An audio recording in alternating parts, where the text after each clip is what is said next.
We are live, I do believe. Come Yes, we on. are live. What We is are. up, y'all?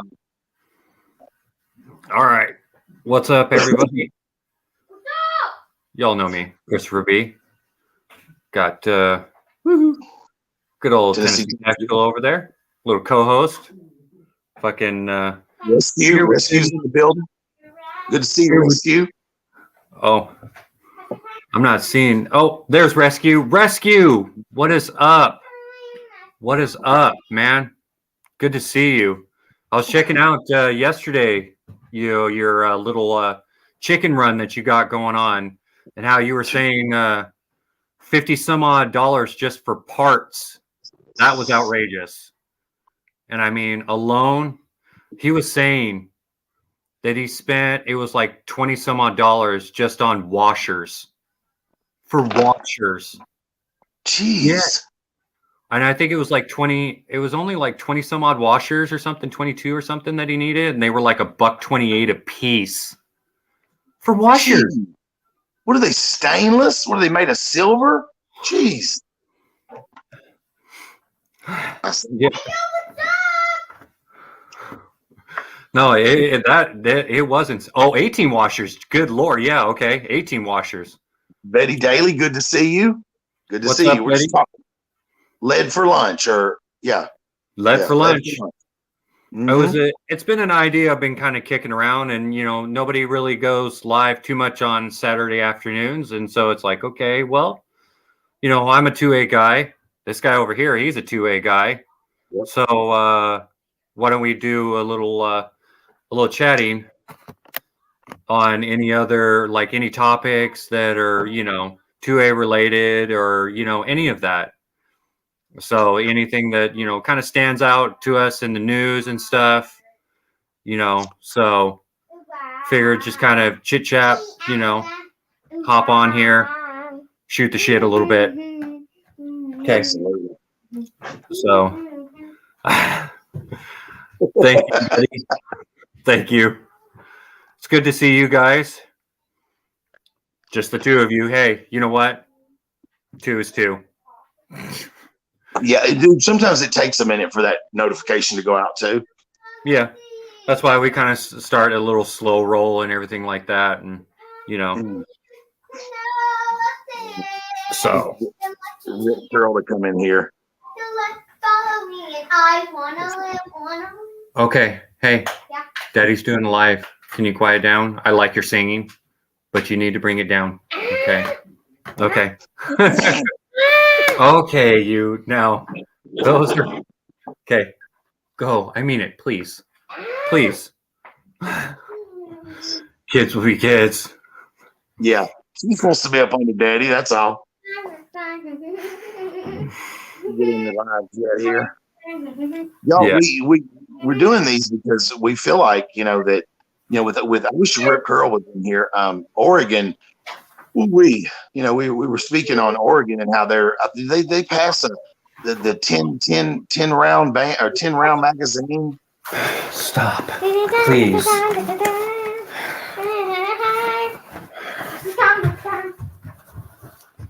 Love my kids. Love them. Hey, Serafina, I wanted you to calm down. Love my kids. Love them. They love to be the center of attention, or love to get in the mix. They love it. They love it. Anyways, back to what you were saying as far as Oregon trying to pass 10 round. I think it's to limit to 10 round capabilities. Yeah. That sounds like California, if I'm not mistaken. Yeah, like. And what is it? Also, did you talk about permits and stuff too? They were trying to make do something with permits, Chris. Yeah. I pulled this up off of Fox News in their Second Amendment section and stuff like that. So I know they kind of swing back and forth a little bit here and there. There's an article on there. Hunters fear end of firearm sales until Oregon creates gun permit system. Ooh. That's dangerous ground. That's real dangerous ground. Yeah. That's overreach. If you're asking me, that goes against this, man. if y'all don't have constitutions around, hit me up in the email and I'll send you one. I have pocket constitutions. I give them away here at my store. Yeah. They're Thank you for the backdrop. It's really pretty. But I'm holding it. okay, please, Serafina, please.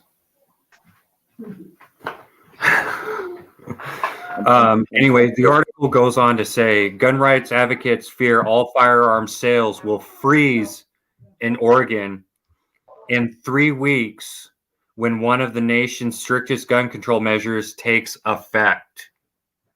Now, I haven't heard anything about that, I will say, because I always thought Oregon was kind of like rightish. I mean, hunting and stuff like that. Yeah. So, I mean, for them to be, I want to call it stepping on the Second Amendment like that is really, really weird to hear.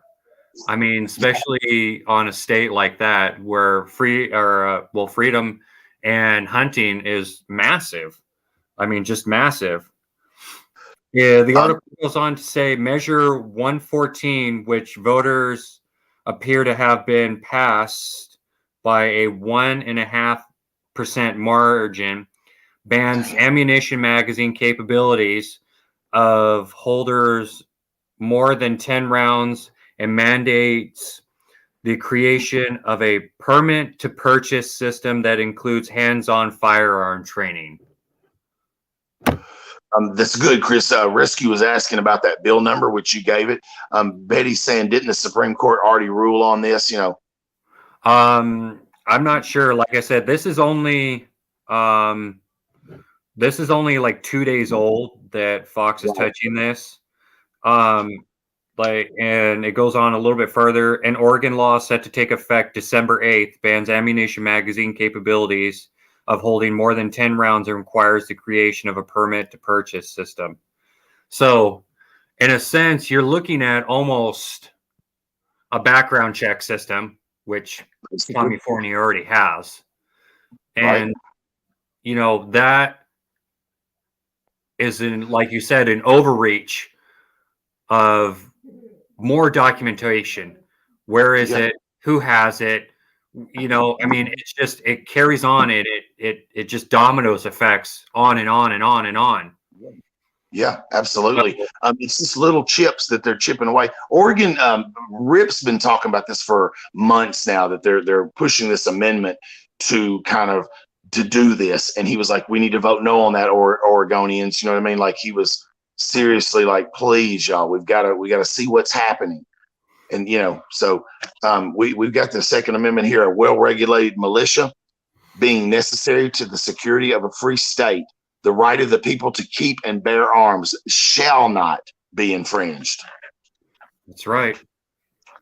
Shall not. I'm pretty sure that comma "shall not be infringed" is what they're doing. You can't infringe on it in any way. In magazine capacities or whatever. Like to me, a 30 rounds is standard. That's standard to me. You know, right? To you, it's a standard mag. To tell me, look, every gun I own would be illegal in Oregon at this point. Even my 45 is more than 10 rounds. You know what I mean? Like, every gun I own, even my 22 has 14 round tubular magazine. So every gun I own wouldn't be compliant in Oregon if this passes, or, you know, California as well. You know, Oregon, y'all shouldn't let your state be California. I'm telling you. I don't know what's. Don't give it up, because as soon as you relax and sleep on it, that's when they take it. And we can't afford at this point in the game to let them take any more than what they've already taken. We need to, as a matter of fact, start fighting back to get back what we've already lost. And that's a real hard fact, that we've already given up so much. Yeah. And you don't get those back. You don't go backwards. You never do. Betty is talking about this, and I want to do, because it's in the same vein. I know they ruled against New York for refusing citizens from owning guns. That's the Supreme Court. I did see that.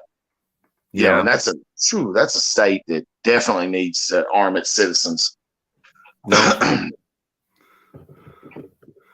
Appreciate you, Betty. Yeah, no, it did. These are great points, Betty. I mean, we appreciate you checking in and making these points. It's funny because what you were reading there, obviously, our Second Amendment, and you were touching on the pure fact of a 30-round magazine is completely standard To us. To us, yeah. Okay. Yeah.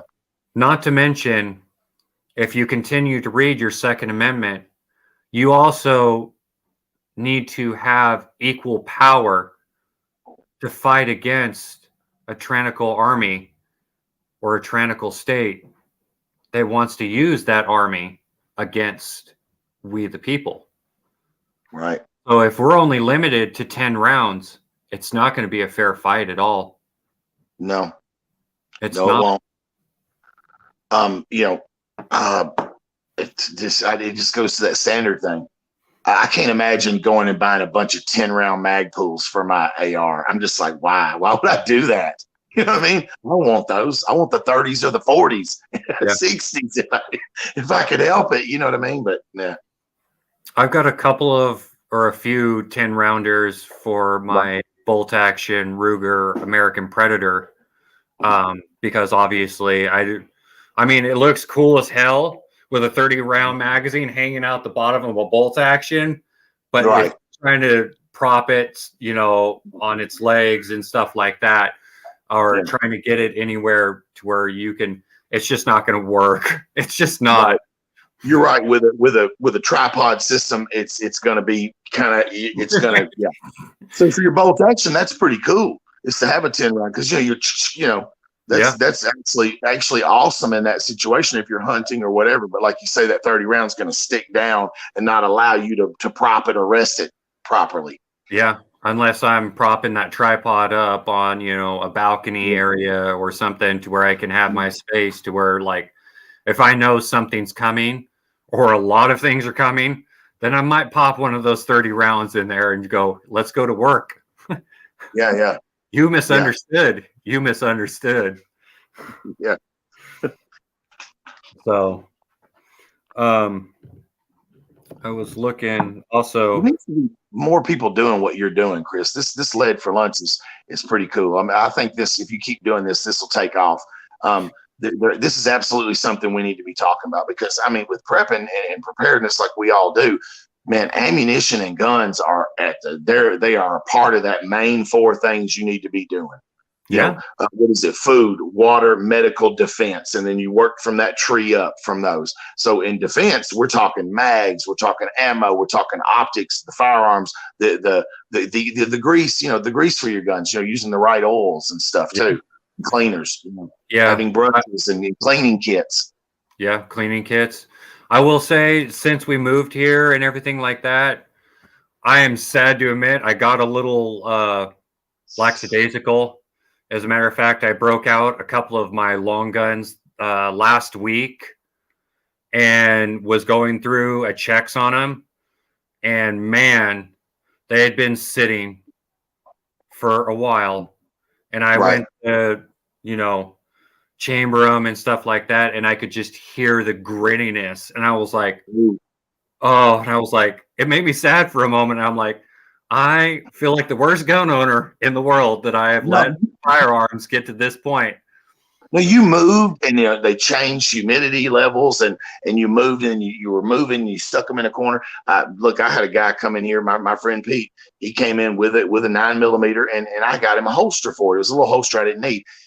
He said, check it out. And I was like, hey, man, I said, you keep one racked. He's like, no, I can just rack it on the meantime. I was like, okay, cool, whatever. I don't agree with that. But I went to rack it and he said, I can't. He did. He said, I can't rack it. And I said, man, let me see that. I said, is it loaded? So I dropped the mag and I put a little grease on it and tapped on it a little. And I finally got it open. I got his Glock open. It was a Glock 23. And the barrel had rust on it. I said, man, if we'd have been in a gunfight, me and you, I'd have killed you just now, dude. I said, because first off, you wouldn't have been able to rack one.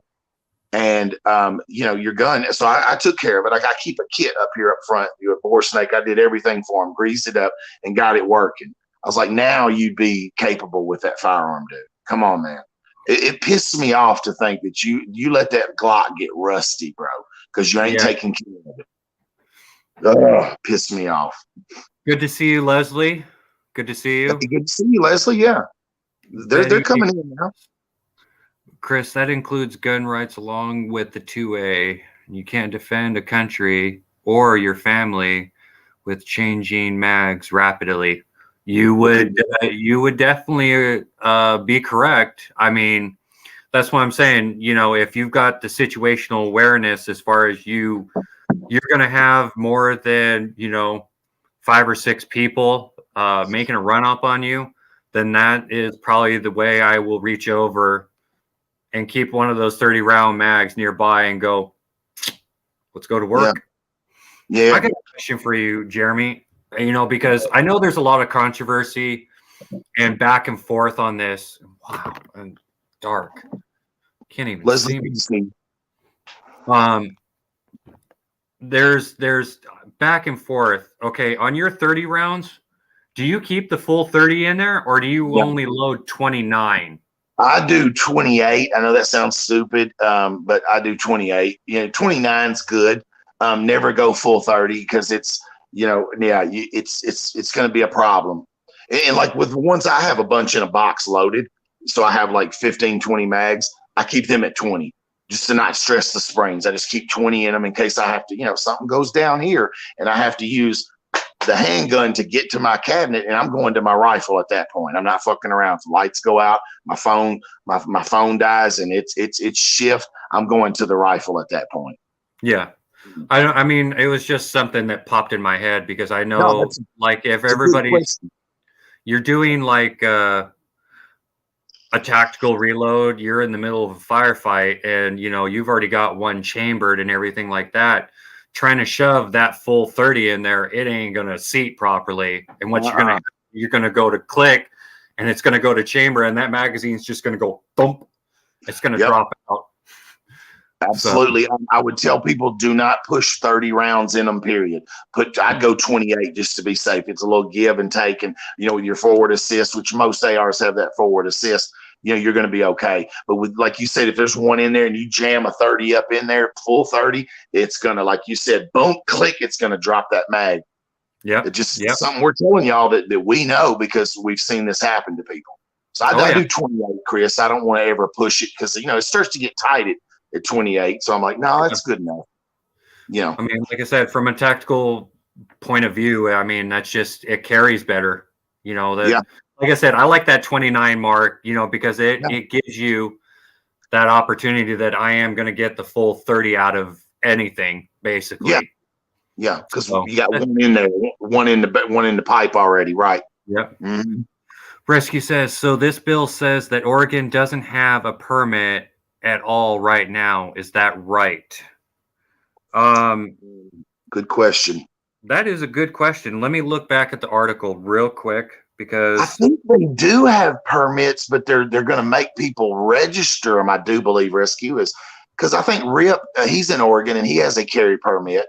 So I think what they're wanting to do is list these permits. I think is that what is that what the language is saying, Chris? Well, it could be the pure fact of all the way the way I'm reading it is it looks like it's probably for new gun sales.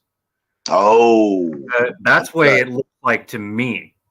Because, like I said, the article says an Oregon law set to take effect December 8th, 2022, bans ammunition magazine capacities of holding more than 10 rounds. California-ism. And requires the creation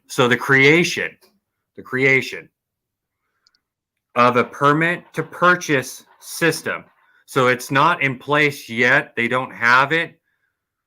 So they want to create one. So that way they can word it whichever way they want. So I think Rescue's right. I don't think they have one yet, but they're looking to create one. All right, Rescue's going to drop it. He's going to drop the copy from the text from the bill on the next post he drops, I guess. Okay. I'd appreciate that, Rescue. I'll definitely look into that for sure. Rescue, man, he's smart, dude. He pays attention to this stuff too, dude. He's in the great state of Texas, but they still take this stuff as serious as anybody. Yeah.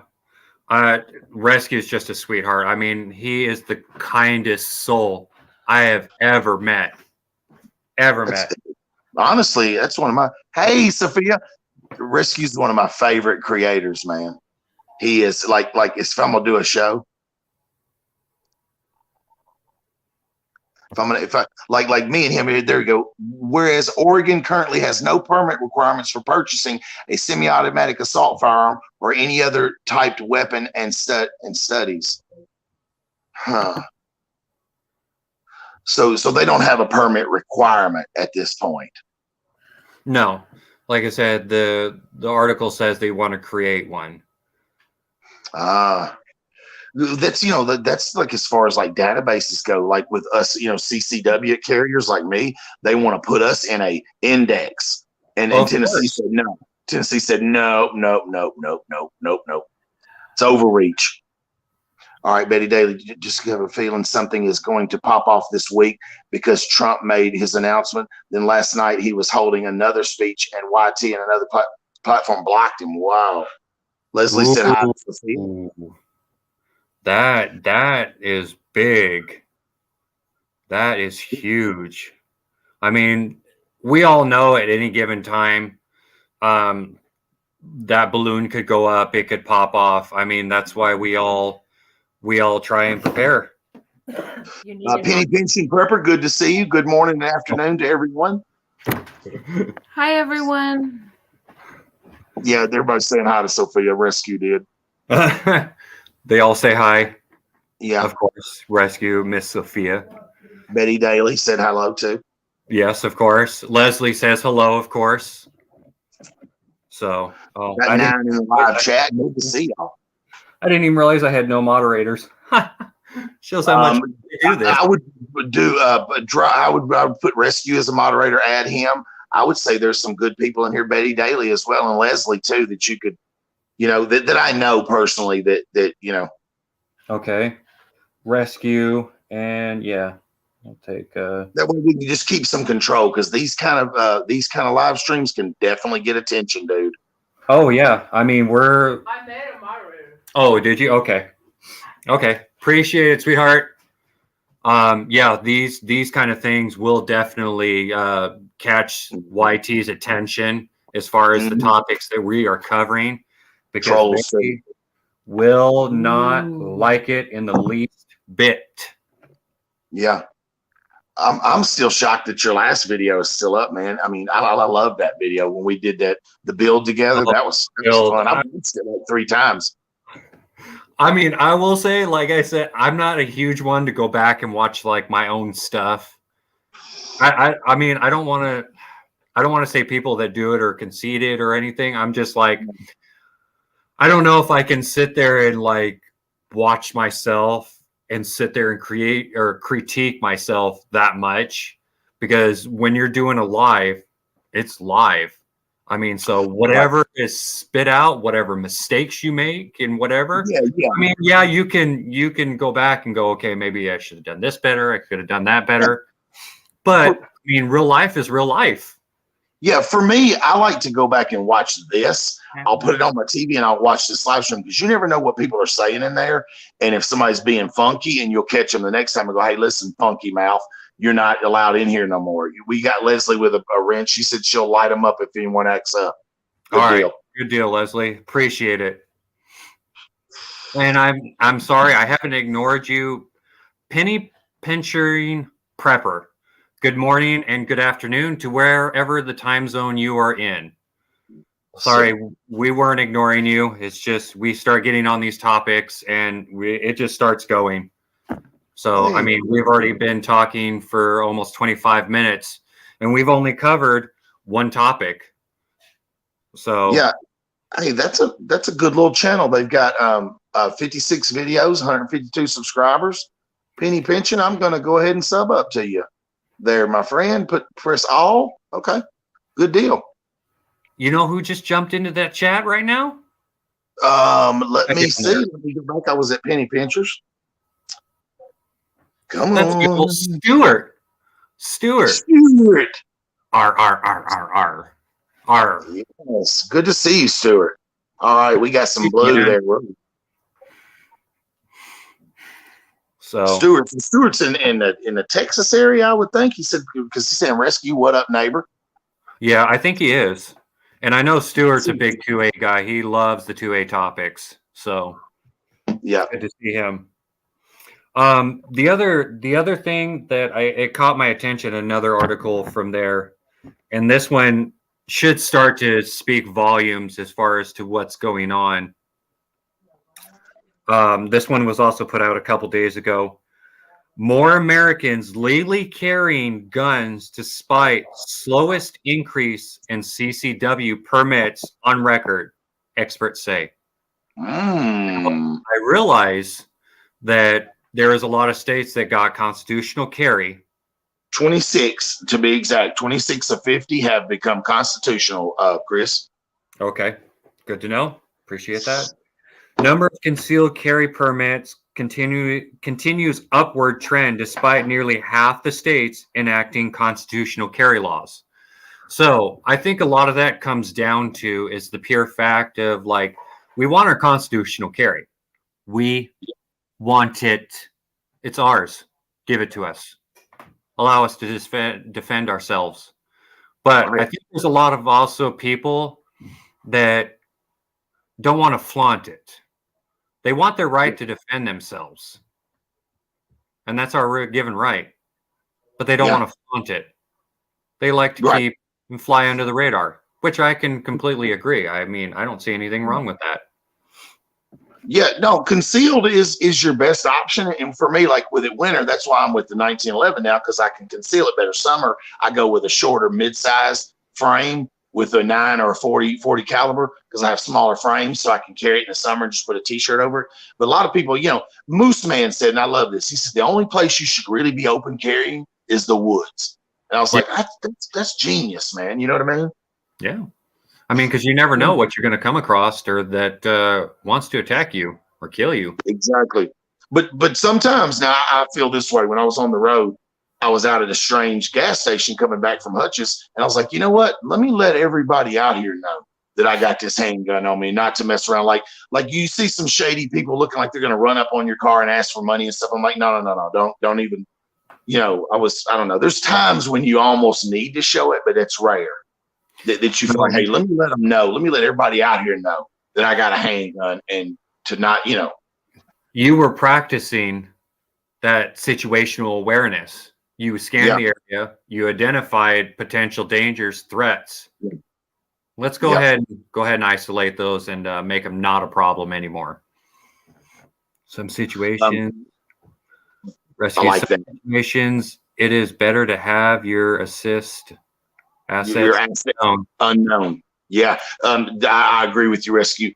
98% of the time, you need to absolutely have that thing concealed, because if somebody comes in to rob, they're going to look and go, hey, look at that guy.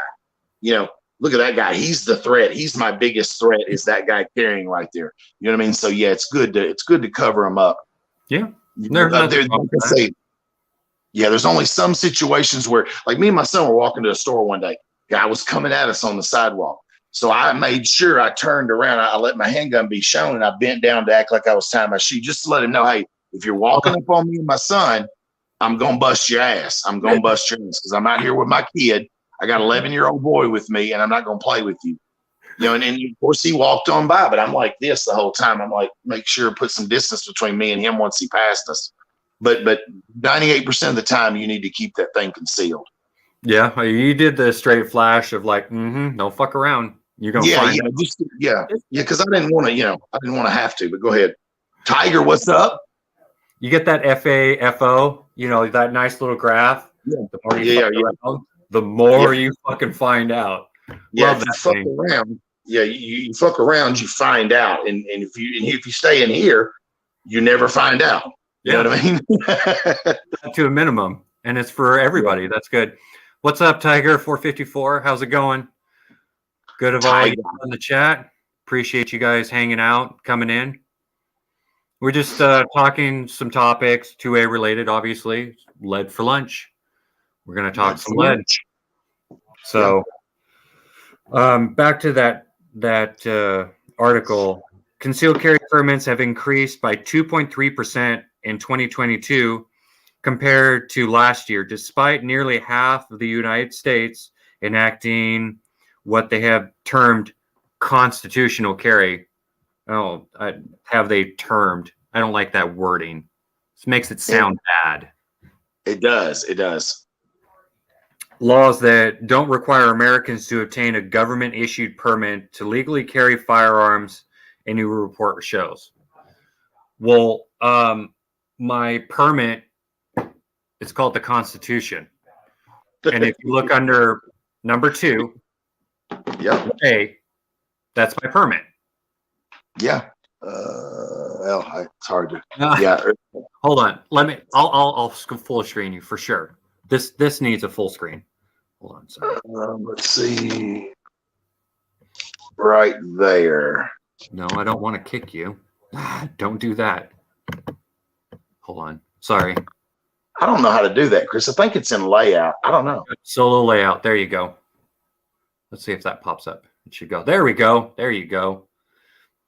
Yep. Well-regulated militia being necessary. Yep. Yeah, There we go. but anybody that's in here knows. They know. Yeah. You know what you came in for. You came in for lead for lunch, you know? Yep. Good to see. Native and devout. What is up? There you go. Oh, Native. What's up, brother? Exit. You still got me full screen. We're just talking lead for lunch. This is What's up, Chris, brother? Chris, yeah, good to see you, Native.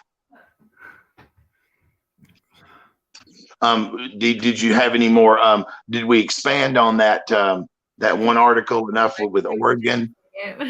What? Okay, tonight, Ghost is doing a canning live stream, you guys.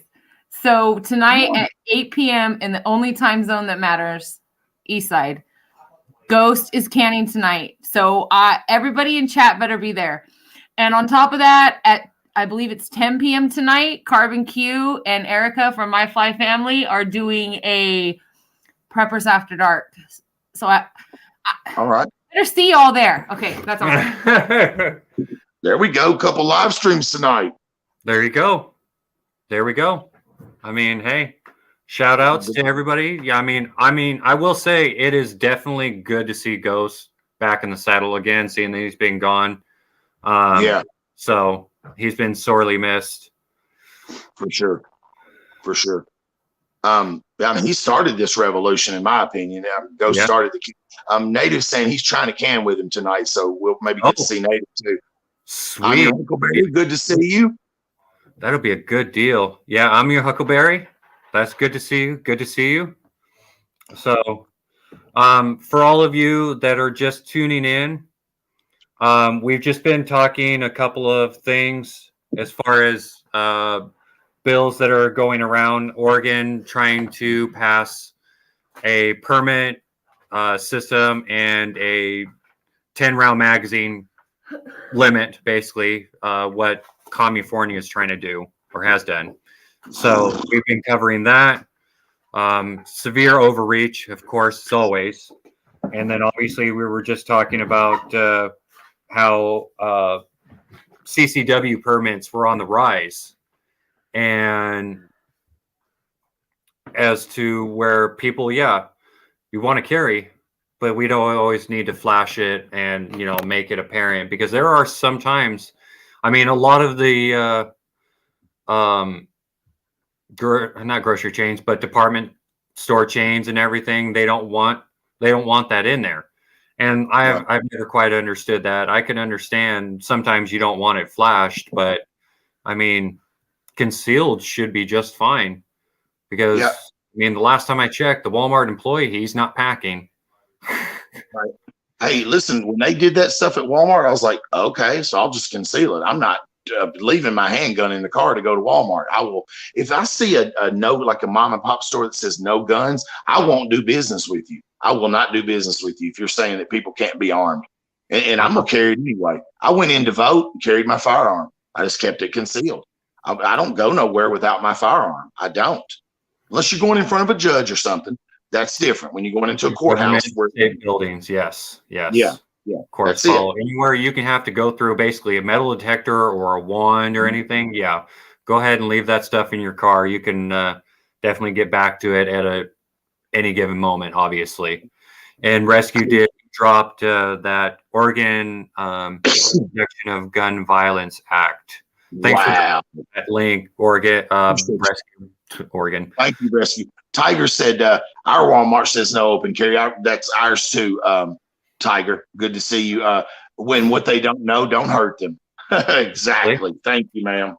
I mean, just like they, it says, oh, you can't have a firearm. Well, I mean, that's fine. You put your sign in place, but it's not a law. It's not Right. a law. All they can do is tell you, sorry, you need to leave the premises. Okay. And I will at that point. I would if they were trying to, yeah, I would. Betty saying absolutely, I will not do business with gun bans. She's like, if she sees that too, she's like, nope. I will not ever do business with you if you are a mom and pop or corporation that's got a no gun sign. I just won't do business, or I'll conceal it till they catch me, because it's just their rules. All they can do is kick you out and call the police. Yeah. The police would say, hey, you got to leave. That's all they're going to do. No. Oh, I just don't do Walmart. Haven't been in a Walmart store for years. Good for you, Betty. Wow.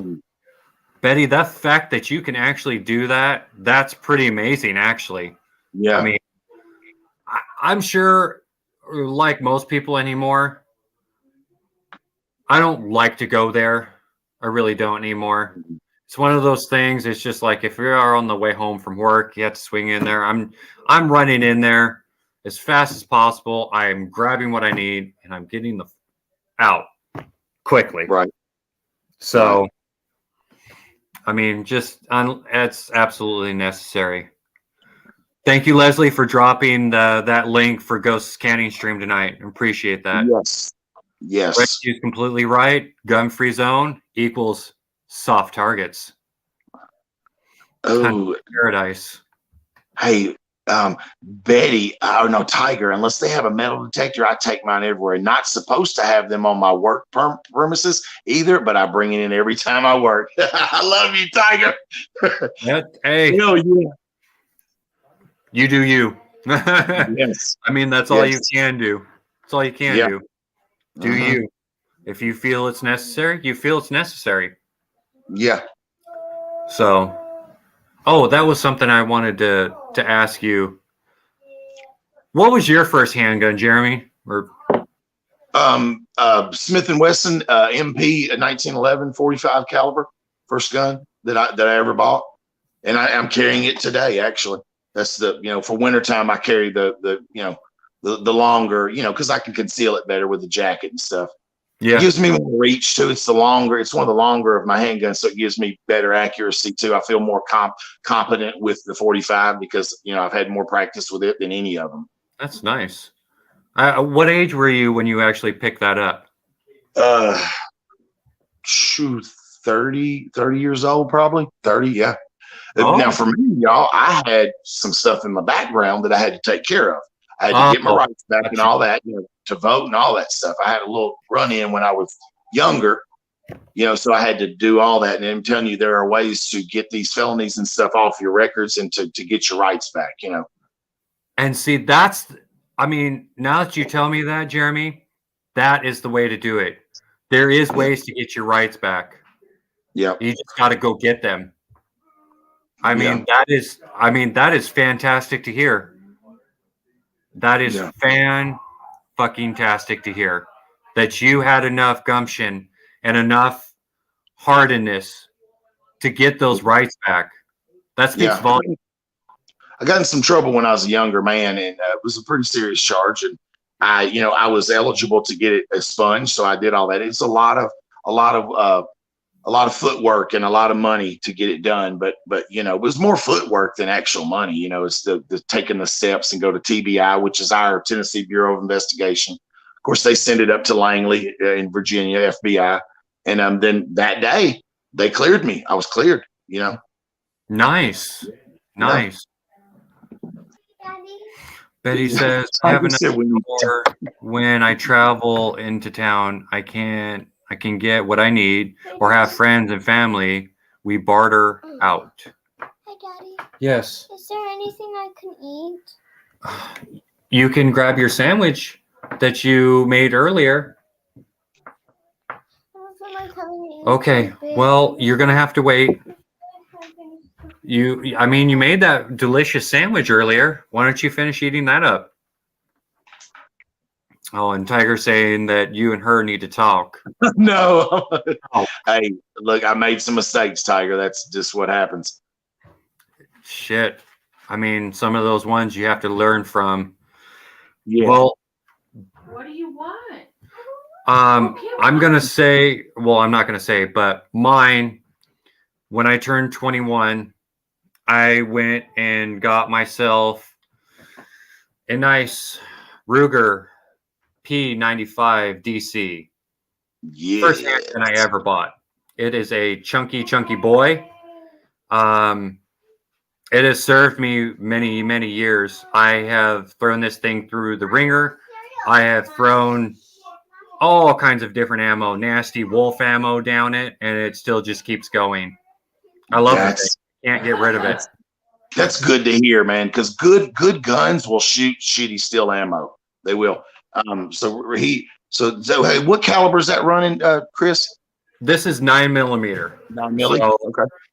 it's funny because like when I went in to buy it or buy my first handgun, and I was like, I want to, I'm 21. I want to buy my first handgun, and I'm looking around, and this was right about the time Glock started really catching the scene, getting a roll and everything like that. I picked one up and I looked at it, and the guy, the sales associate, I don't know if he was a store owner or whatever, he looked me dead in the eye. He said, "I thought you wanted to buy a gun." For a second, I was like, okay, I'll catch your drift. I see what you're throwing. Yeah.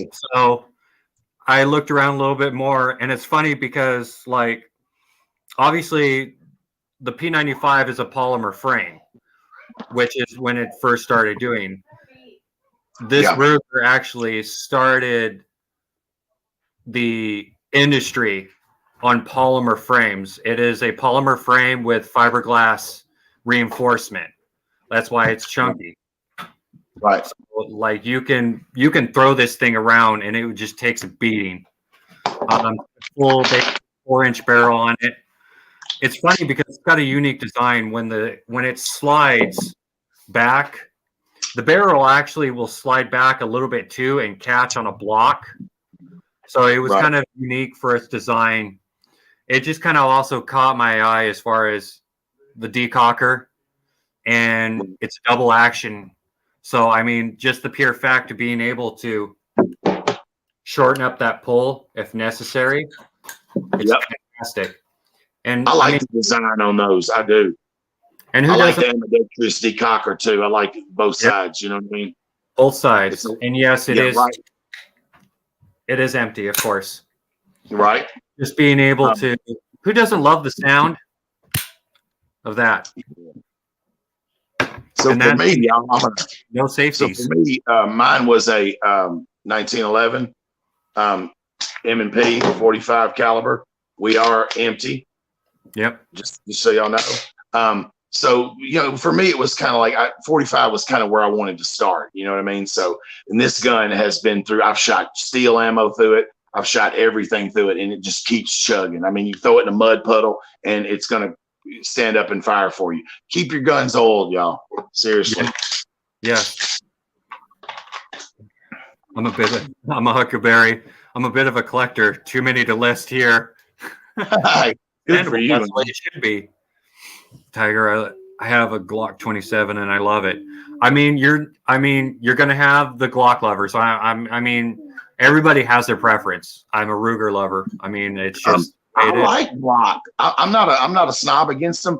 For me, it's they're known for not the greatest triggers, but if you want a gun that's you throw it in a mud puddle and it's gonna fire for you, that's a good gun. They're good dry, or I'd say all any gun, but the Glocks are I don't shit on them. I just like American made stuff. It's my preference. That's all. I'm a huckleberry. Can't go wrong with an old school Ruger. You got that right. No, not at Yeah. all. That whole P series has a little bit of a line starting with the P89. I think it was a line that kind of flew under the radar of a lot of things.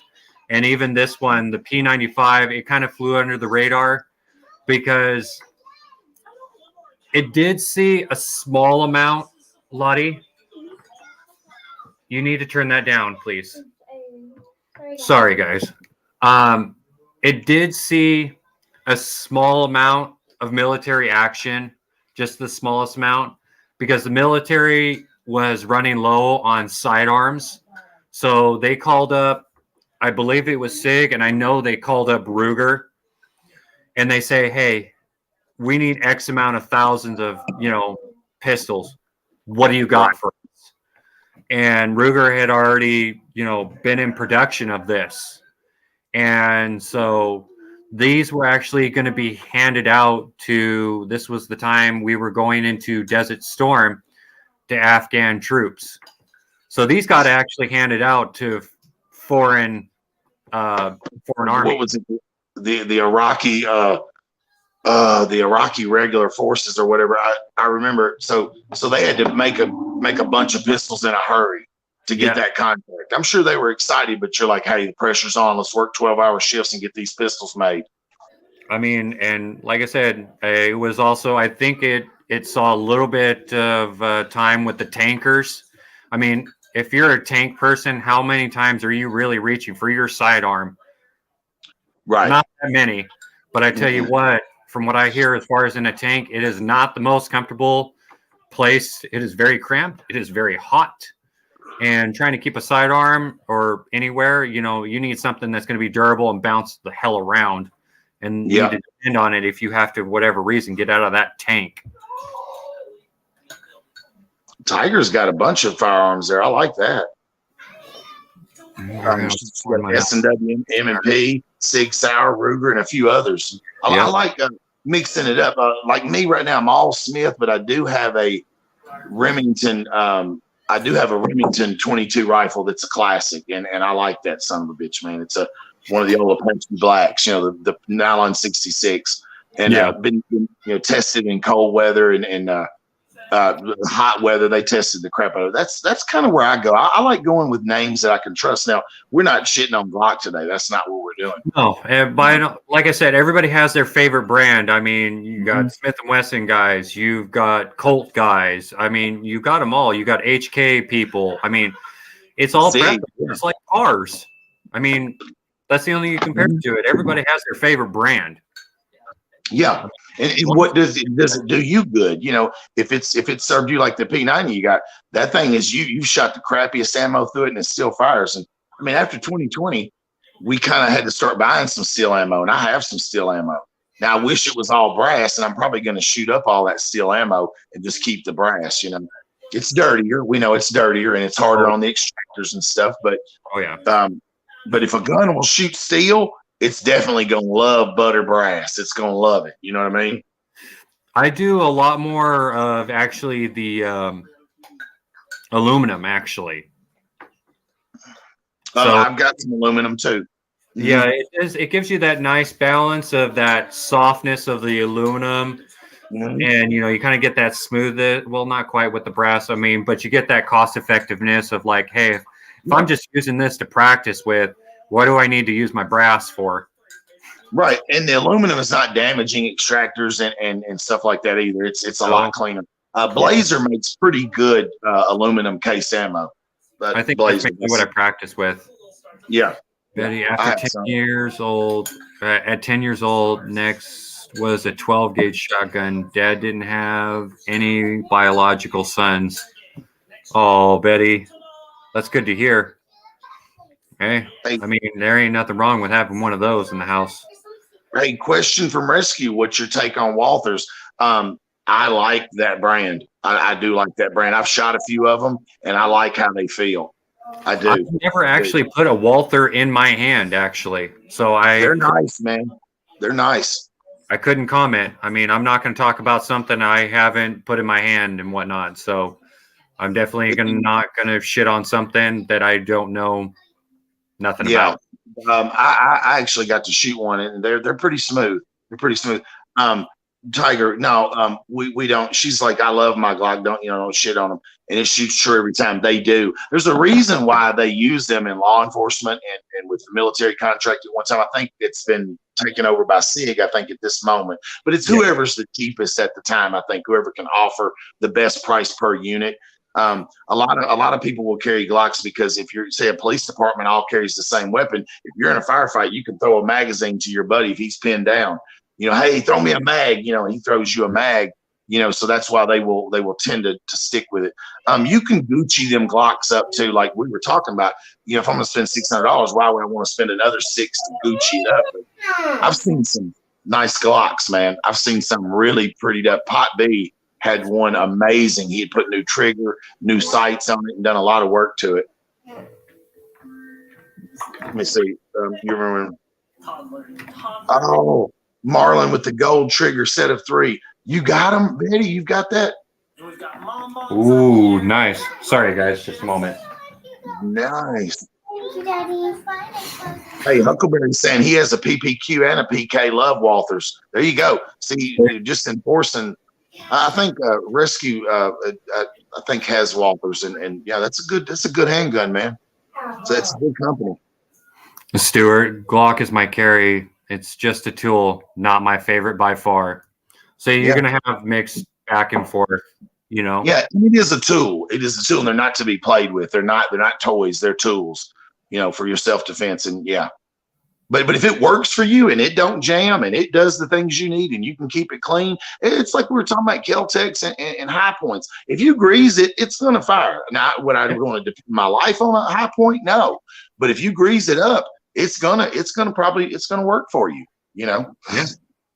As always, keep it clean, keep it lubed. Moist gun, happy gun. Yeah, absolutely. The military guy told me, he said they dumped a bunch of rifles in hydraulic fluid, and then they pull them out and they just fire them, pop, pop, pop, pop. There's like hydraulic fluid going everywhere. He says never did they jam. He said you cannot put enough oil on a gun. You can't. So even over oiling them is not going to hurt them. It's just going to throw oil everywhere. That's all. You're going to get an oil shower, basically. Yeah, they dumped them in buckets. Those first few rounds where you're going to see the puff of just the oil coming out. Yeah, absolutely. Yeah, you can never over-grease a gun, so never worry about over-oiling, y'all. But under-oiling, like I was telling Chris before, I had a friend come in with a Glock. I'd gotten him I think it was a Glock 23. And he said, hey, check it out. And I said, whatever, I said, I had him a holster, and he was like, well, I said, do you keep one in the chamber, because, let's fit it. And he was like, no, I'll just rack when I need to. And I was like, not a good idea. We need to have a conversation. So he couldn't rack it. He said, I don't know why it won't rack. So he said, will you try it? And I said, is there one in there? And he said, no. So I still played it careful. I dropped the mag. And I jammed and finally got it broke loose. And the barrel, when I got her to the open section right here, let's make sure. When I got her open, this was rusty as shit. You see mine, it's glistening with oil. It's got oil on it. I don't play that mess, but it was rusty. I was like, dude, you would have just got killed in a gunfight. I said, you would have died, dude, because it wouldn't even rack. Like it was, I couldn't even get it to rack. I finally dropped a little oil there, and finally in between here, and I was able to get it to rack, and this was just rust. I was like, dude, so I had to go after it with a brush and bore snake and everything. It was bad, man. It was bad. I mean, hell, if he would have been, an attacker coming at him with a knife, and he went to try and defend himself, he'd be dead. He'd be dead. Even, say he had one in there in the chamber, he might have got one shot off, and it might have caused it to keep going. But I had never seen a pistol in that kind of shape. I was like, you shouldn't even own that, dude. I was so mad at him. I was like, give it to me, and you sit down and let me put this thing through the works. I oiled it and scraped it and used my brush on it, bore snaked it because the barrel was filthy. Yeah. But you should always, it should always be oil on there. That barrel needs to be lubed, and all this trigger action needs to be oiled too. All that needs to be oiled, and here on your slides too. Everything needs to be. I drop oil there too, and just work it. Yeah. When you're doing your thing. recoil spring and everything. You want to, Yeah. oil will prevent rust. Bet you didn't Yes. know that. Right. You know that. Well, a guy told me when I took my CCW class, he said the only two enemies to your firearm are politicians and corrosion. He said that's the only two enemies, dirt and corrosion. You know, that's a whole tree of stuff. But politicians and corrosion are the only enemies against your firearm. So We're seeing that. This is why we're here today, led for lunch, because this they don't want us on. No, they don't. And you know, hey. There was one more thing. I know we were going to try and keep it to about an hour, and we got about 5 minutes left and stuff like that. You know, you know what, Tiger? I love this comment. My oldest daughter was learning to shoot on a 16 gauge. That's the first gun I ever shot. Tried to warn her to hold it snug and brace herself, but her little 90-pound ass was on the ground, and they got to learn the hard way. That was my first gun that I shot. Was an old Savage 16 gauge goose gun, and that thing pounded. Oh, I don't even see 16 gauges anymore. That was a nice shotgun back in the day, man. Yeah, that would be about a nice little appropriate, you know, power, you know, little more than a 20 gauge, but you know.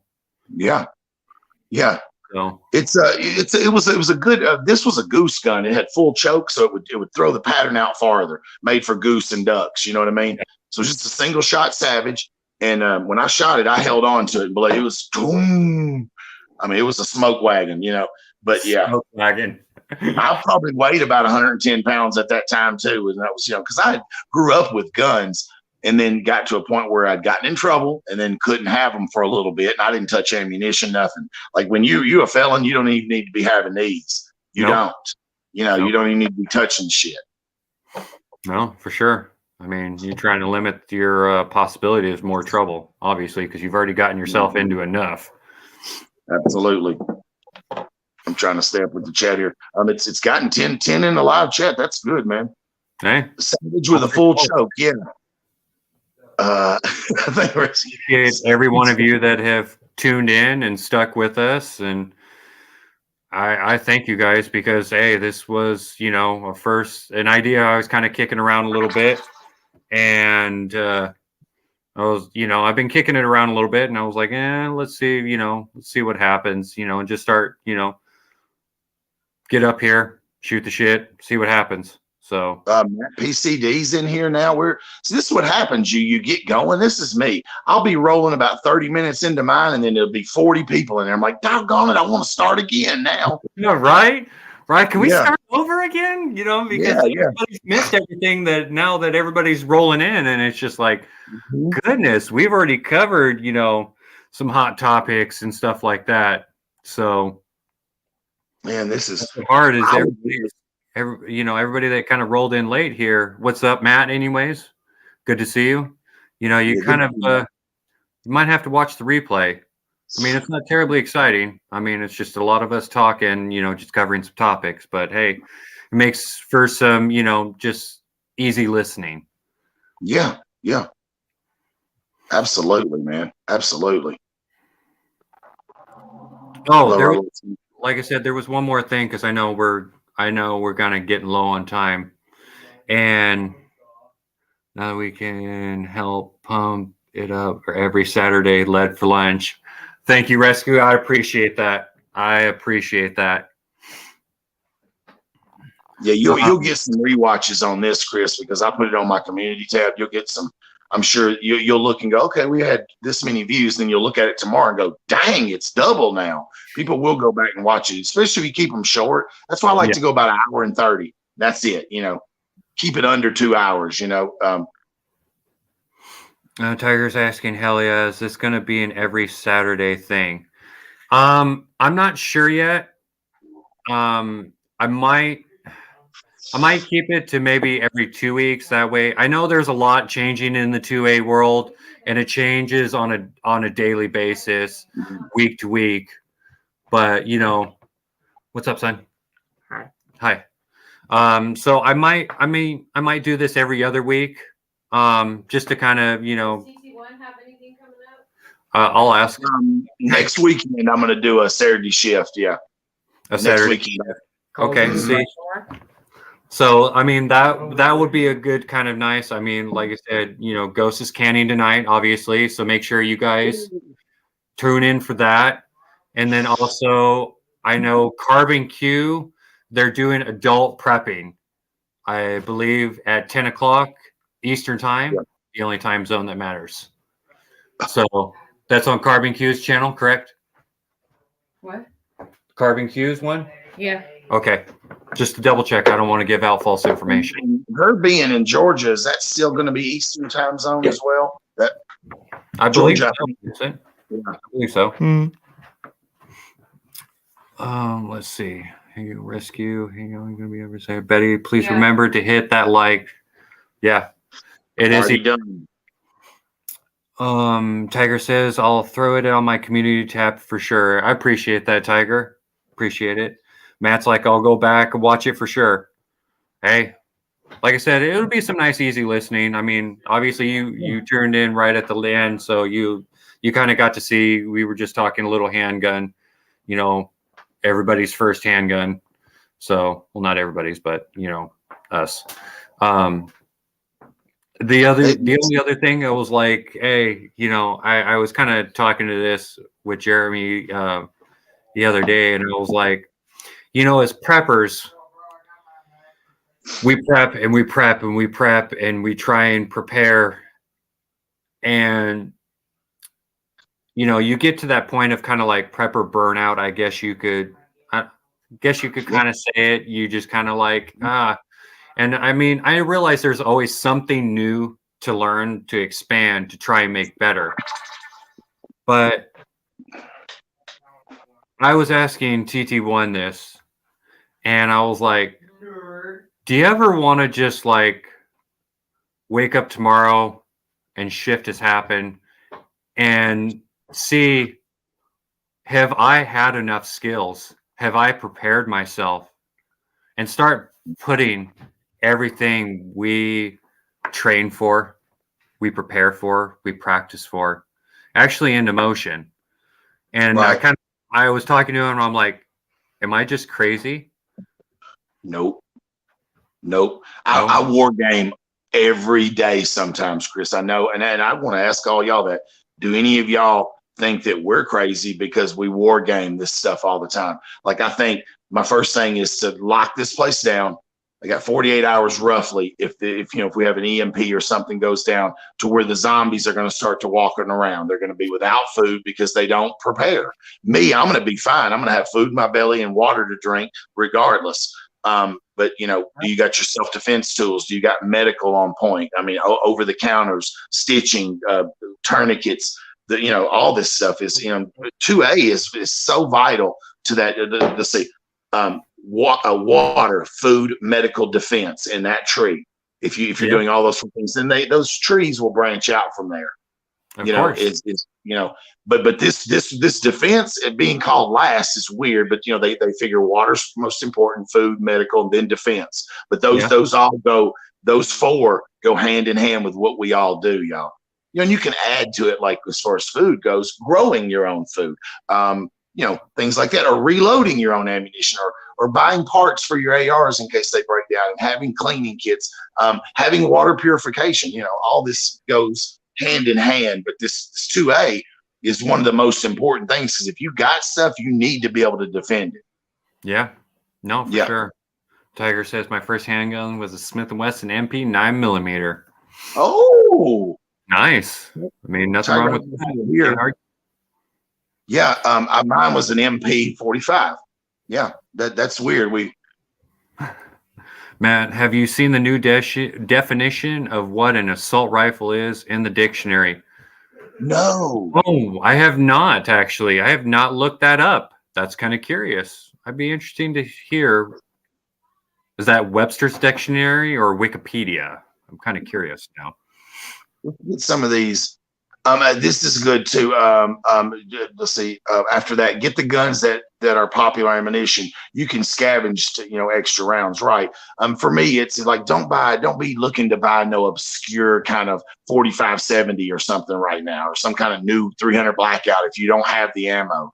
And I love these. I love some of these guns. I love Creedmoors, and I love the blackout round, but I don't have one. And if I did buy one, where am I going to get the ammo?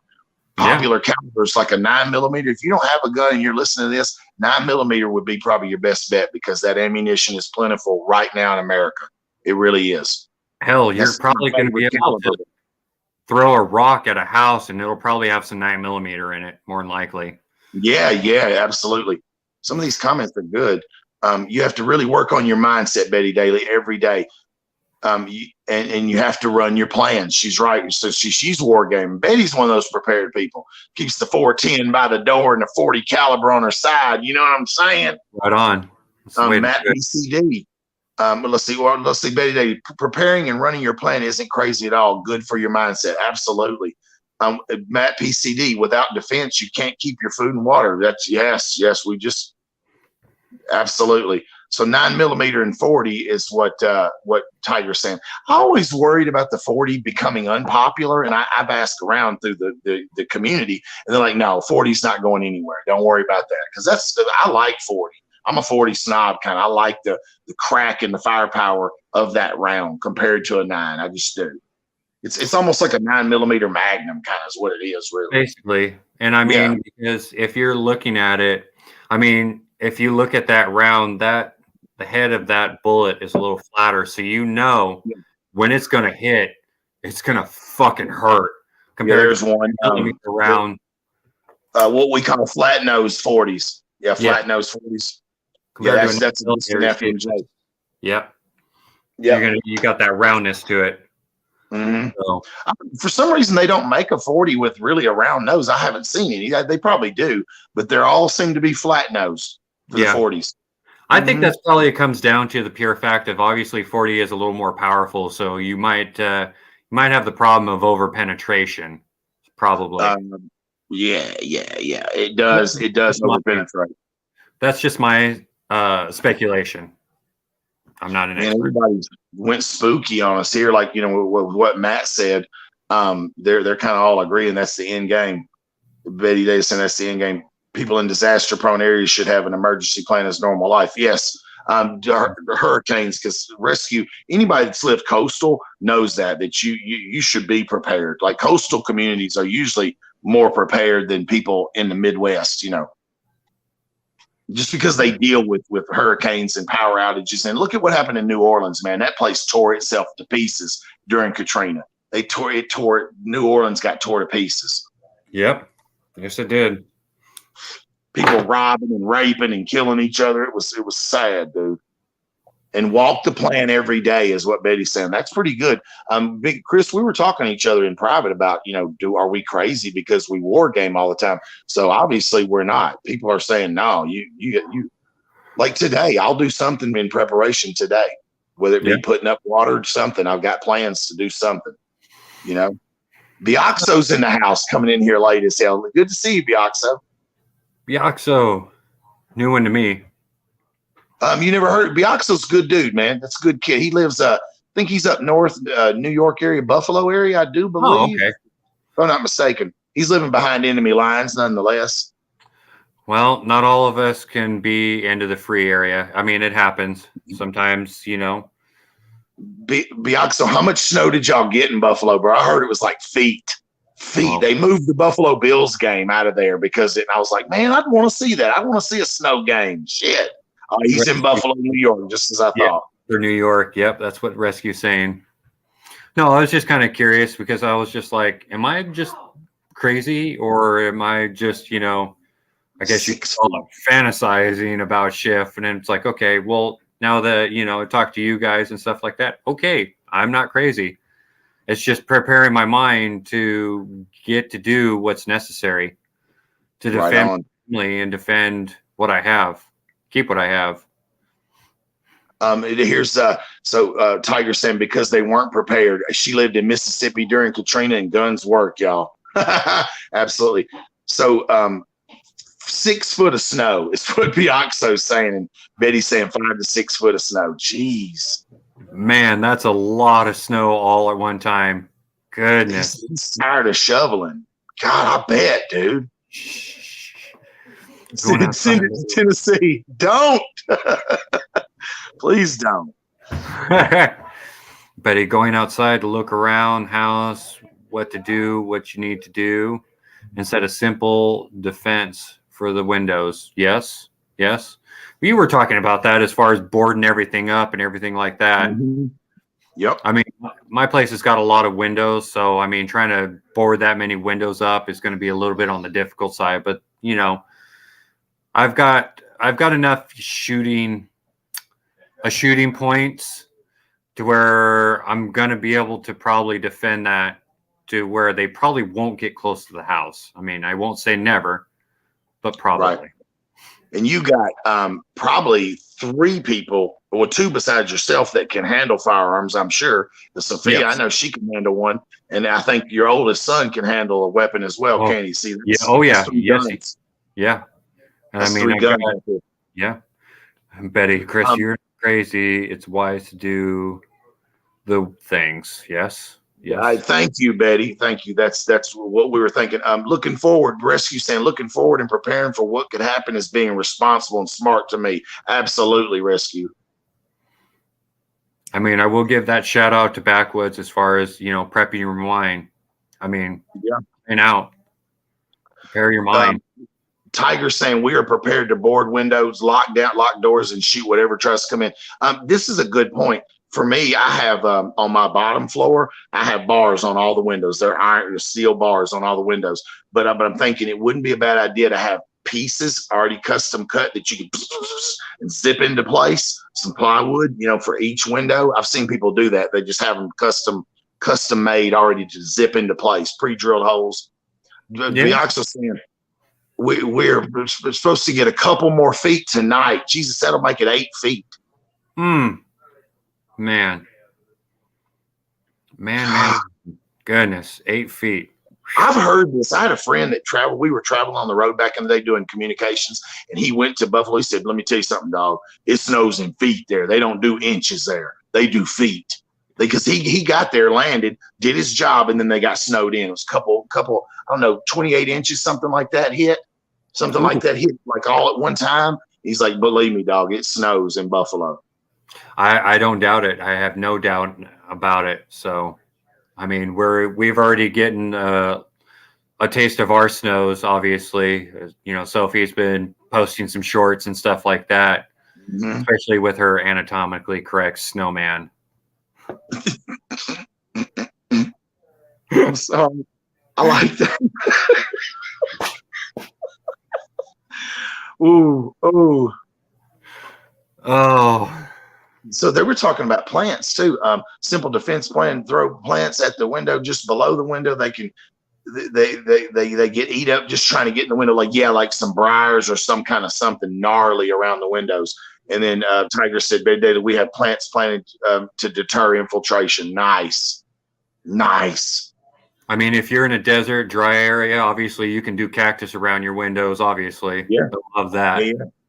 They'll I was love thinking Constantina wire for like get a spool of it. And if shit went down, it gives me 48 hours to make that shit almost impenetrable. They go through that, they're getting the shit cut out of them. Oh man, nasty stuff. Plywood or plywood and different kinds of things to harden up, because you got, like I say, if the shit went down, you got about 2 days till the zombies really realize, those unattuned people like us, they're going to realize, hey, it's time to go hit some people and rob some people. That's when the war is going to begin. Now, for me, it would scare me to be on the road. Say I'm 20 miles out and I got to walk with my bug out bag or EDC bag. I got to get home before that shit really sets in. You know what I mean?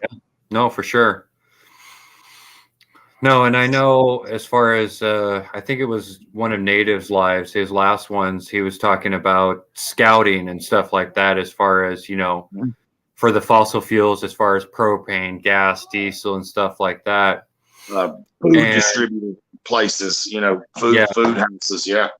That's what I wanted to bring up, because obviously you don't want to go to the grocery store. That's the kill area. That's the kill box. You don't go there. What you guys should do, and especially if you guys are in any major cities, areas close to, what you want to do is get onto Google Maps and any of your major food providers. Let's say if you're on the West Coast, it may be Stater Brothers or whatever. I know Jeremy. You have Piggly Wiggly.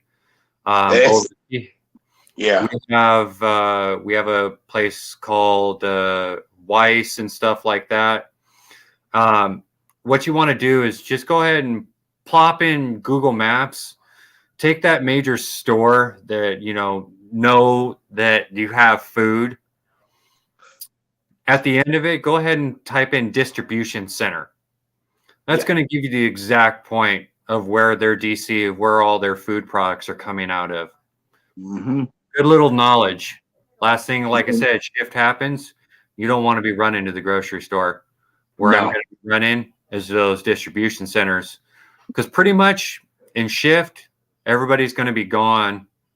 And most of the time, I want to say 90% of the time, there's one security guard.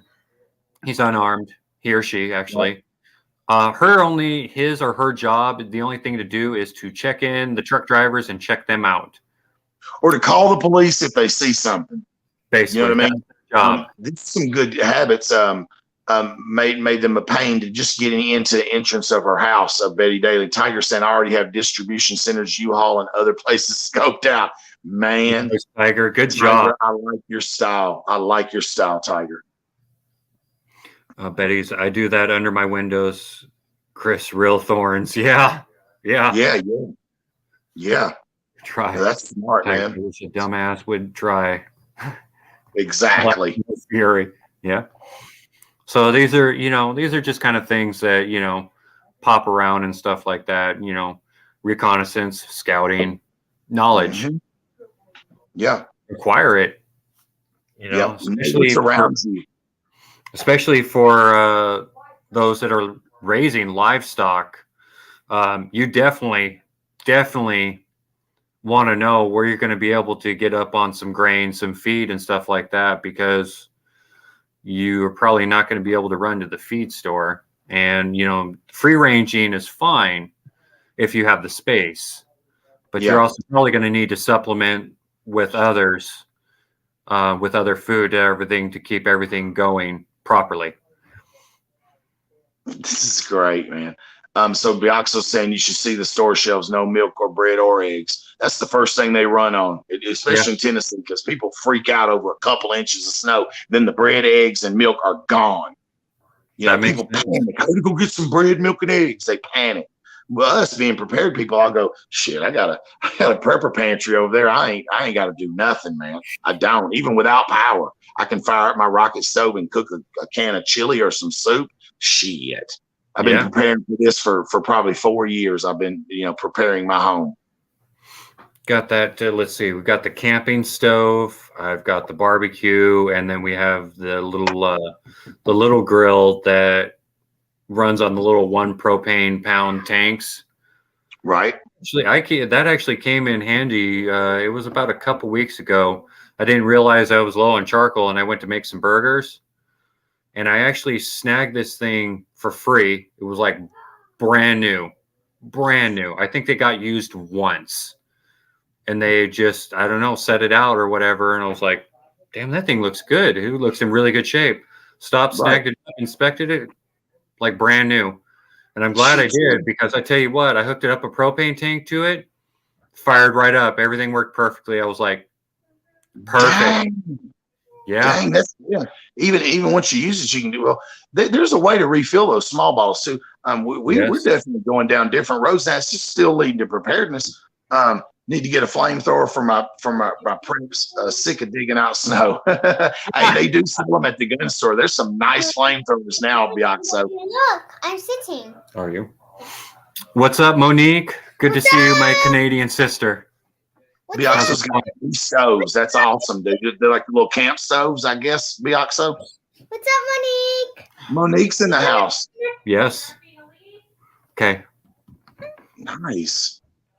Man, y'all go back and watch this replay, because we hit on some important issues, and then we phased into, are we crazy, y'all? And I think everybody in here is agreeing that we're not crazy to war game and plan this stuff all the time. Like, I think about shift all the time. I'm not like, let's get it over with, or let a nuke hit me right on the head. None of that. But I think I want to see what people are going to do. I'm wondering how I'm going to fare. I know I'm going to fare better than some of these in my neighborhood for sure. But then I got to defend against them. The first enemies I'm going to have to deal with are my neighbors. And I've thought about that. It's dark to go down that road, but I'm telling you, I've thought about it. My neighbors are the first threat to me. Yeah. I mean, no, for sure. I've got one of them that I'm pretty sure I'm going to have no problems with. Our sites are very equal and everything. GTP, what's up? Good to see you, Green Thumb. So Bioxo's got one gas mini stove, a firebox, which I have too, and a large Pro Camp stove. I have a Coleman 2-burner and a box stoves, and I also make hobo stoves too. I need to start giving them to people. I make them out of cans and do just a little twigs, and you put a pot on there or a can of soup, whatever, you're good to go. Yeah, but no, Bioxo lives somewhere where it's cold, so this is something he's thought about. He's thought about, hey, what if I can't cook? The electricity's out, or I need to stay warm, or need to cook. Let's see. Betty, appreciate the idea. No problem. No problem. No, I like this lead for lunch. Maybe every 2 weeks you run one. I'll help you. Shit, do it on the book you're on right now, because that sounds good. Our audio sounds perfect. Yeah, it seems whatever that one when I did it on my phone, there must have been the speaker was bad. Yeah, or it's got junk in it or something. Probably. Yeah. I mean, how crazy are we all that sit down and detail our phones as far as everything we put them through on a daily basis? Oh man, yeah, dirty. Oh my God, I wipe mine down with alcohol from time to time. Like at least every 3 or 4 days, I'll put some white alcohol on it, because your phone is so dirty, because you're holding it all the time, Man, you ended up getting, you're going to have some pretty good numbers on this one. And I'm going to go back and watch the replay probably tomorrow. I'll go back and watch it. No, you'll be surprised. Go ahead. My one neighbor, we're like-minded. I've got my 2 other neighbors. I mean, I'll have to go dark. I mean, it's just the mindset that you have to play, because I'm tell you what, I'm going to take care of my family first and foremost. That's the end of it. I mean, Yep. That's what comes first. It's them against me, and I'm telling you, I'd hate to be them, because I'm not going to play with them. I'm not going. It's about that mindset. As soon as them lights or whatever happens, and it shift, your mind needs to shift as well into battle mode, and to make decisions you necessarily wouldn't make today. With the sun's out, a beautiful day, Sunday, chilling with my friend Chris, and we're all prepared, but we're not at that point yet. But I'd be interested to see a good 2-week shift, just to see how people would react and if it would change some people's minds. That would be a nice little test. Come to think about it, that would be nice. Without internet, electric, without water, just to see how people fare, and people might come on over to our side. I guarantee you, one day without any internet or cell service, people are going to start to lose their fucking minds. Dude, what was it last year? Facebook went down for 6 hours and people lost their minds. I laughed all day. I was like, y'all are stupid. Y'all are stupid. Like, where are your priorities if you're worried about social media? Those are the people who are going to die day one. And there's some in the community where I look at 1 million chats, and I'm in 1 million people. So you see people who they're going to die first day. They're going to die. They're going to panic and bitch out and lose it. Monique said she lost her mind years ago, and she don't give it anymore. We know Monique. That's Monique being Monique. That's why we like Monique. Like-minded doesn't mean do what they do. It's from Tiger. Let's see. Bioxo Canadian Purpose Bug Out Row rocks. I want to get a second one. I suggest getting one if you can. I'll tell you, I don't really follow him, but he has great equipment, man. Like, I just can't afford it, Bioxo. Like, damn, I can't afford Canadian Prepper right now, but he does have so good products. I will give him that. He does. Yeah, I mean, the affording part of it is part of inflation. Appreciate that. Let's see, dude. We already had a thing with the Koof, and the dumbasses still didn't get it. I agree, Tiger. They're asleep. The so-called woke are actually asleep. They're asleep at the wheel. Bioxo, go camping and test your preps. You will learn real fast what you need and the stuff you got about. I love what he says there. Take your bug out bag, see what it's going to do for you. Like when I go out in the woods, I test my shit hard. You will get out there and you'll realize, hey, this is too heavy. I don't need all this. Or you know what I'm missing? I'm missing a tarp. I'm missing things. Like I need another lock blade. I don't need just one knife. I need a couple or three. I need 3 flashlights. You'll realize real quick when you're out on the side of the road or you're camping or rucking or you're on your land like I do in the winter. I go deep back onto my land and just camp out for the day. You realize real quick where your weaknesses are in your clothes and your gear, your gloves, everything about your bag. You'll realize. Good point, Bianco. Good point. I mean, we can we'll going down the whole bug out and bugging in. That's a whole nother stream. I mean, goodness, that's a whole nother hour topic of who's doing what, which one's better. What are you more prepared for? This, that, and the other. Whole. Yeah, that's a whole nother stream. Hey, we could we'll take cues from them. That we could do that one day. We could not a lead for lunch, but do a bugging out versus bugging in, or gear. Is your gear ready? Like Biaxo keeps saying, you'll learn some crap doesn't work like you think it does. It doesn't. When you're out there in the cold, like you're like, I can strike a fire inside, but try that shit outside. And like Tiger's saying, she's learned to maintain fires in the rain and start them. That stuff, dude, you won't know until you're out there. And then it will become glaringly obvious what your weaknesses are. Yeah, especially if you are in a wet environment. Yeah, out here in PA, rain can show up out of nowhere. That's to the point where we can't even. I learned that real quick after being out here. It was like during the summer or near the end of summer and stuff like that. I, try and keep the windows cracked and everything like that to, keep the heat down. There was a couple times I got caught with the windows down. I was like, no more. Nope, not doing it. Right. I don't want wet seats and I want wet door panels. Right. Yard sales are great to pick up camping gear too. Yes, you can find some crazy good prep stuff. The Outdoor Gear Review channel on YouTube is great. He tests everything. I like that. Outdoor Gear Review. I think he's come up in my your queue is what they would call it. And learn to recycle for you. Hey, listen, that's something good too. Man, don't throw stuff away. Like I keep scraps of wood. I keep pieces of styrofoam, like weird stuff. People go, why are you going to use that? And I find uses for it. Recycle and reuse everything. Styrofoam makes a very good insulation, actually. Yeah, my friend had a camper, and he was like, do you have anything to insulate? I was like, I got some styrofoam, and I had pieces. He was like, man, that worked perfect. I was like, well, so I'm not stupid for keeping those pieces of styrofoam. It was because it helped him, his campers are cold. They're cold even with heat running because there's air going underneath them. They're not very insulated, No, like you said, reuse what you can. Don't throw it away. I think as guys, we have that biggest problem as far as like, we keep stuff stuck away in the garage and stuff like that. And we're just like, no, I may need that one day. Yeah. and then you end up using it, and you're like, see, I told you. You told me to clean this garage out and this, that, and the other. And look, it's a good thing I didn't because I ended up pulling up on that. Your suggestions, LOL.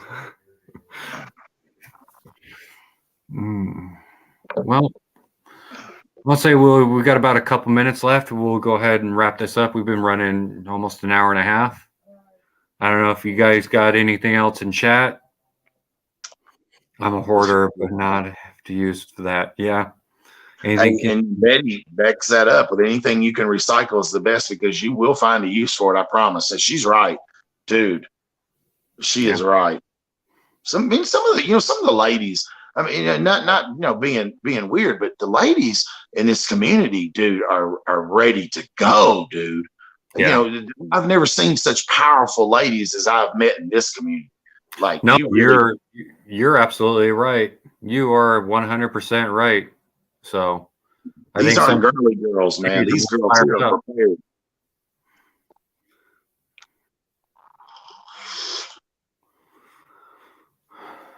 I think some of the ladies are more fired up than us. Yeah. I think so. Sometimes, I'm serious. I've met some top-notch prepared women in this community, dude. They are the real deal. Well, I appreciate that, Tiger. I really do. It's been a great live stream. Appreciate Yeah. that. Like I said, I'm looking to probably do this, every couple of weeks. I obviously don't want to step on anybody else's toes and stuff like that. So it's just for me to, get out here, spread some information if possible, maybe, get out there and get some things done. Real quick, we'll hit this. So Webster added this to the end of the definition of assault rifle. Here he has. It's also a rifle that resembles a military assault rifle, but is designed to allow only semi-automatic fire. Wow. Let's just redefine everything. Let's redefine everything. That's crazy, dude. Appreciate you, Matt. You know what? I like that so much. I have been totally forgetting I could even do this. Yeah. So how much That's of a book I am insane. at this? That is insane to me. We're reinventing words, or we're redefining words like recession and inflation, all that kind of shit. It's weird how they're just, we are the F around and find out type. Leslie. Yes. There's that graph again. Exchanging ideas is a must, folks. I think that's what Betty meant by that. It is, man. Throwing shit at each other and kind of getting feedback, Like you see, we went and started talking about Glocks. People are like, hey now, watch your mouth. Watch your mouth. Yeah. Absolutely, man. Absolutely. Yeah, dude. This is how you make the difference, is learning together, y'all, and talking these things out together. Because like me and Chris were like, are we crazy because we war game all the time? No, we've learned that today. This Saturday we learned it. Everybody. Yeah, I got it, Betty. Thank you. Yeah.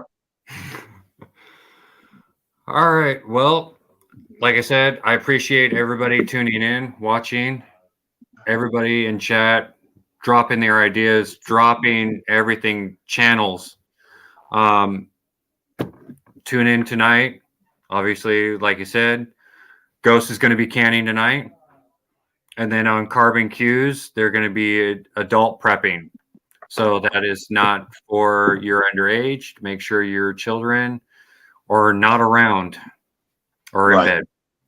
Yes. Good to see all of y'all, man. Thanks for hanging around with us today.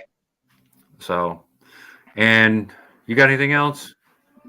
No, we're good, man. I think this is a good thing, man. Led for lunch, man. We could compile stories in a couple weeks, every couple weeks, and be, because like you say, it's changing daily. It's daily, the talk and the rhetoric. So there's always something to talk about, man. Yep. Oh yeah, thank you, Betty. Please remember to hit the like button. Tiger, for sure. Email me, Tiger, and I'll because I know she wanted some help with her husband about what you do to so you email me and then we'll change numbers, Tiger. It's in my description. All right. Well, until I see you guys next time, stay out there, stay safe. Get what you need. Get it done. Get what you need. Absolutely. Good to see y'all.